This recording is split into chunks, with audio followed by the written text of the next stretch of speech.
اب تو وہ اس طریقے سے بول رہے ہیں کہ سارے پختون دہشت گرد.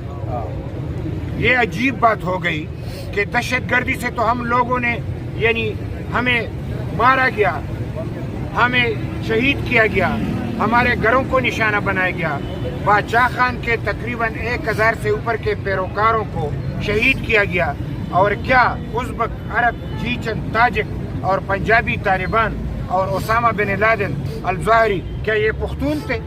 اور جو 70 کے قریب پنجاب میں کالعدم تنظیمیں آج بھی موجود ہیں اور برسر پیکار ہیں اور وہ چندہ جمع کر رہے ہیں کہ یہ پشتون ہیں. اگر عمران کے آنکھوں پہ پٹی باندھ دی گئی ہے اور جو کچھ اس سے کہا گیا ہے وہ بولتا رہے تو ہمیں ایسا پپٹ نہیں چاہیے. اور پختونوں کو تاریخی اعتبار سے ہم پرامن لوگ ہیں, ہم عدم تشدد کے لوگ ہیں, ہمیں دہشت گردی سے نفرت ہے, ہم دہشت گردی کے بیانیے کو ریجیکٹ کرتے ہیں. ہم جو یعنی آج جو یہاں پہ مائنڈ سیٹ کی لڑائی ہے, ہم مائنڈ سیٹ کے حوالے سے امن کے لیے لڑ رہے ہیں. خدا را عمران کو یعنی اگر کسی نے یہ ایجنڈا دیا ہے تو اس غلط ایجنڈے پہ وہ عمل نہ کرے. اور ہم عمران کے اس بات کی شدید مذمت کرتے ہیں کہ اگر انہوں نے پختونوں کی تاریخ کو مسخ کرنے کی کوشش کی تو شاید پھر اس کو یعنی اپنے آپ کو سنبھالنا بڑا مشکل ہوگا.